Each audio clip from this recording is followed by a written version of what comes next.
Hello to my viewers. Hey, what do you think of my background?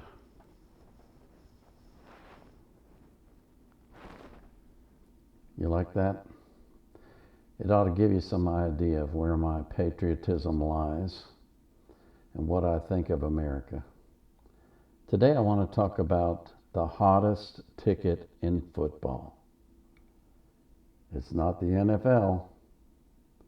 It's the Colorado Buffaloes. The tickets for the Nebraska game were higher than NFL tickets. Isn't that hard to believe? It's astounding to me. It's just amazing what Dion has done up there in Colorado since he took over in December. He's turned it into the hottest thing in football, period. The hottest game in town. It's amazing what he's done with that team. They were 1-11 last year. They were a horrible team. And he cleaned out the roster and started all anew from fresh.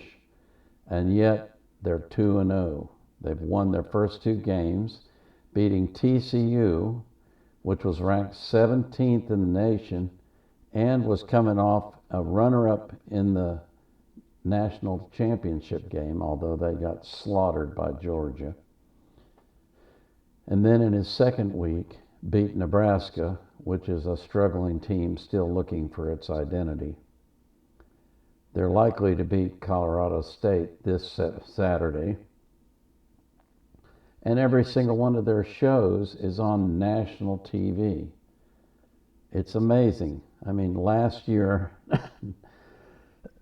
nobody even knew who Colorado was. Their record was abysmal. They hadn't had a winning season in quite a while. And now all of a sudden, they're the hottest thing going. I got hooked up with them back in probably January or February when I first heard that Dion had moved to Colorado, and I thought, well, what the heck is going on there? So I started looking for content on YouTube, and I found some, and I want to tell you about it because if you're interested, you can follow along and see what these guys are up to.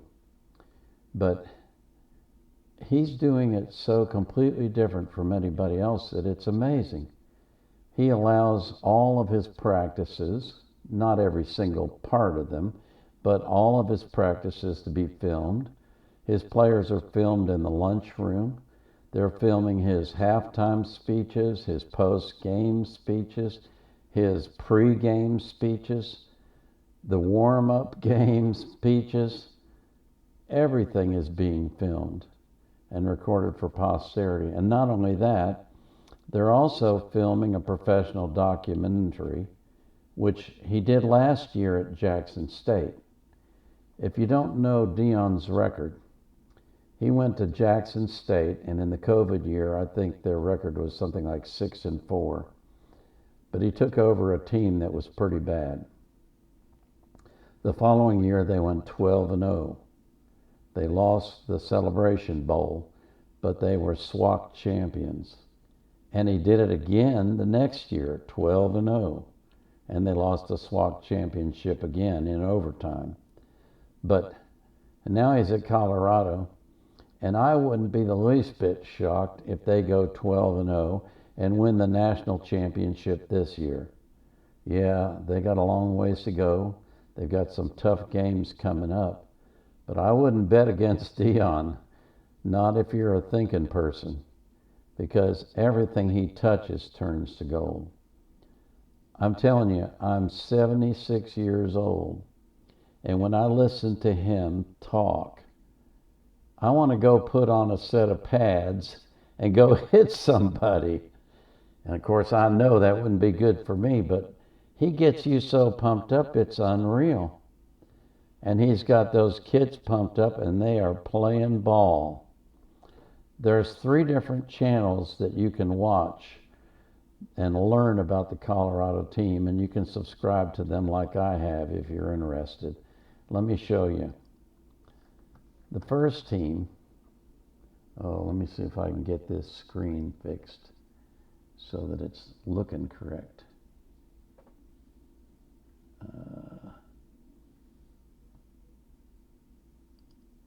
Okay, there we go.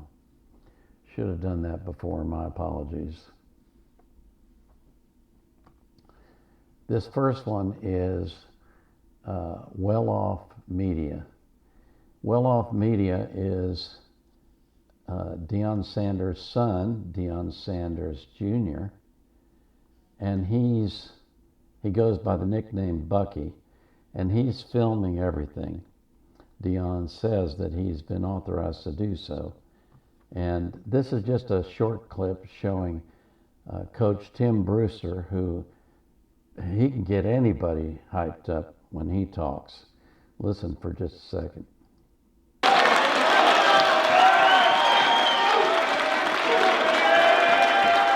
Listen to that. The kids love this guy, and it's because he gets them all stoked up, ready to play.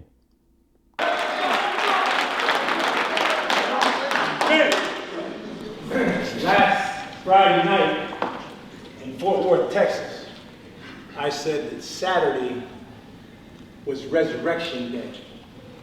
Resurrection Day for the University of Colorado Bus football program. Okay? From the ashes, we have risen. We have risen. Okay? And a monster has risen. Okay? That celebration in the locker room, man, was off the chain. I mean, off it. Everybody in this room, the love in that room was amazing, wasn't it, man? Amazing. Okay?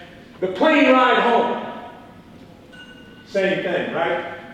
Amazing. Again, love. The love for each other, okay? Giving it up for your brother, okay? Like Michael Irvin said, I will do my job. I will not let one of my teammates, one of my brothers down, okay? They picked the wrong guys. They picked the wrong guys, because I'm going to tell you what, we got some dogs in here, okay? I just wish that they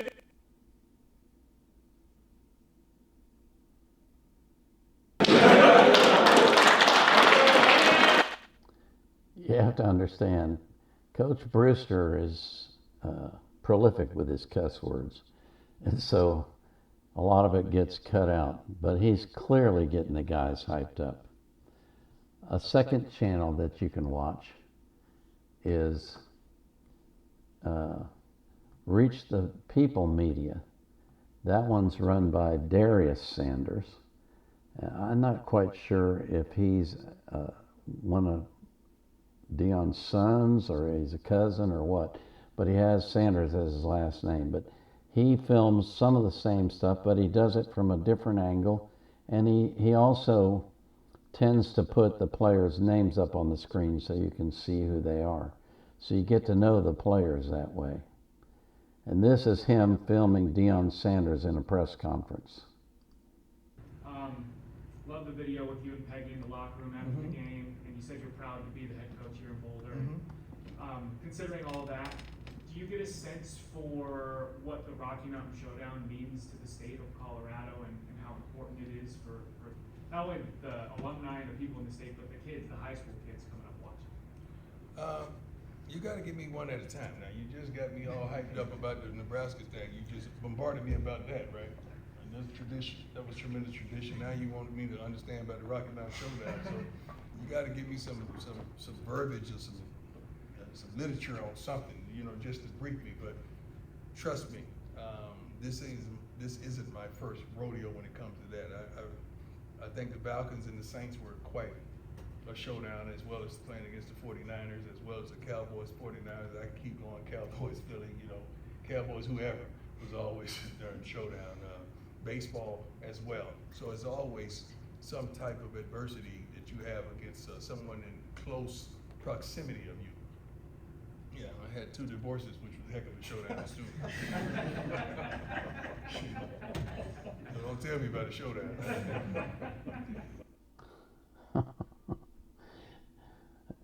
Every time he gets in front of a microphone, he says stuff that is quotable. And a lot of times he calls people out. because he's so honest and so out front that you can't get away with anything in front of him. He's going to tell you like it is, regardless of what all the other people might say and all the coach speak that goes on. Deion is Deion. He's just always going to be Deion. And that's just who he is. And here's the third channel. It's called The Pregame Show. I wanted to show you this because this is so cool. You see that woman with the orange outfit on, the gray hair? Her name is Peggy. She's a lifelong Colorado Buffs fan. She goes to every game, and I don't know how old she is, but she's old enough that she's stooped over and it's hard for her to walk very far. But Deion has involved her from the beginning. He had her come out during the spring game and kick the football. I think she kicked it like 2 or 3 yards, but he had her do it, and he's involved her ever since. And this is the post-game celebration after beating Nebraska. Hey, so for everybody here, last week in TCU, we didn't give a chance to give Coach a game ball, so I'm going to give him one today. Yes, sir. But we're going to celebrate that tomorrow. Right? Yeah. So let's go. Give it up for Coach Prime. Yeah.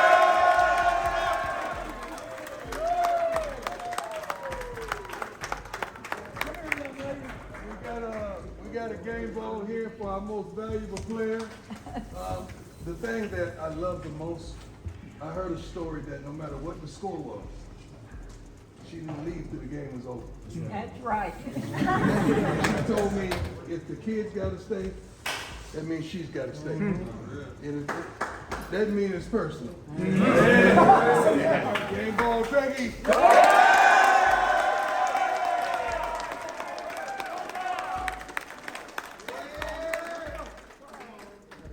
This ball right here is special as well. Because this man here, I'm not going to say he took a chance, but he rolled the dice. And I thank him for not only giving me the opportunity, which gave so many coaches opportunity, which ultimately gave so many of our players opportunity. But he said, "You my guy, I'm gonna get you, and you gonna come to Colorado." And I'm thankful that he came. God bless you, Ray.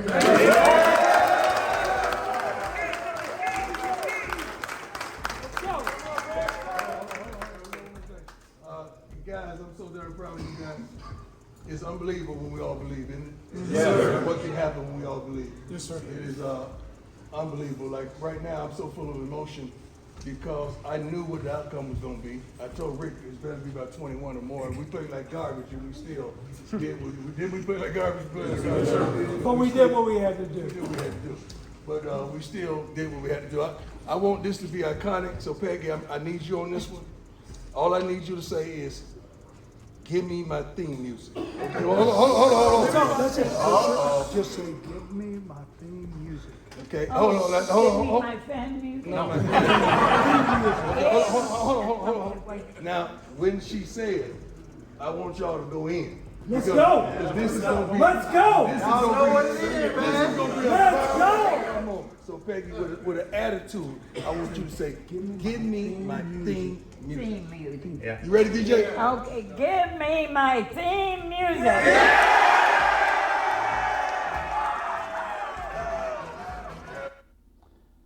How can you not get hyped up? It's not like anything I've ever seen before.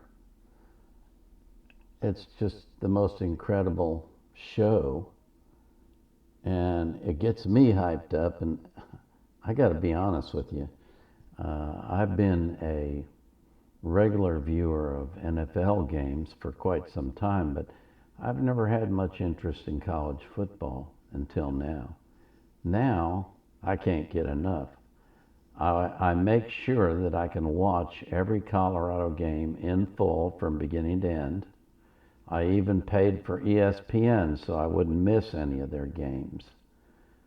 And I continue to, I'm hooked. I'm following them every day. I can't get enough of them. I'm watching these videos on these 3 channels constantly and keeping up with the team. It's an inside view of football that I've never seen before. I've never seen how they exercise, how they lift weights, how they practice, how they eat. You get to watch them eating food and see what they're eating, which the meals at Colorado are incredible. I mean, they have sirloin steak and lobster and crab. It's amazing. And another thing that I've learned about the football games that I never thought about it before was the number of support staff that they have to have just for a game is unbelievable. I think they probably traveled to Fort Worth for the TCU game with as many support staff as they had players, and they take 72 players when they go on the road. But they had to have at least that many support staff. They've got tons of people filming everything. They've got the people providing food. They've got people providing water for the players during the game, and just, I mean, taking care of hotels. It's amazing the amount of support staff that it takes. And I can see why it costs so much money, because it involves a lot of people. But if you get hooked on Colorado like I do, prepare for a ride, because I really think they're going to go 12-0. I know that sounds crazy, but I wouldn't bet against Deion Sanders anytime, and especially not now, because what he's done so far is astounding. They play Colorado State next week, and then the following week they travel to Oregon. That will be a test. If they beat Oregon, then they come back home the next week and play USC. And if they beat USC, it's Katie bar the door. Colorado was unranked when the season began, and now they're ranked 18th. If they beat Oregon, they'll go up into the 15 or 12, somewhere around there. If they beat USC, they'll be in the top 10. It's just amazing. I mean, I can't emphasize enough how incredible this story is. It's never been done before in the history of college football. Deion is completely turning the game on its head. And when he's done, who knows where it will take college football in the future. I mean, they've got recruits now that have committed to other schools that are now taking visits to Colorado because they're so excited about the program and about the exposure that they'll get on national TV if they play for the Colorado Buffs. I can't imagine how tough his team is going to be next year, because next year he's going to have 5-star recruits on his offensive line and his defensive line. And that's the only weakness he has right now. And it's not much of one. And maybe at the linebacker position he could do with a little bit more talented players. But I mean, what they're doing right now is incredible with the players that they have. So if you're excited about football, get excited about Colorado. Even if they're not your team, you could adopt them as a second team. Because I tell you, this team is going places. Look, if you like my content, subscribe to my channel, share with other people, like it, and comment if you would. Let me know what you think and what you'd like me to do in the future. I'll put the links to these 3 shows on the description so that you can see them. Vietnam Era Vet out.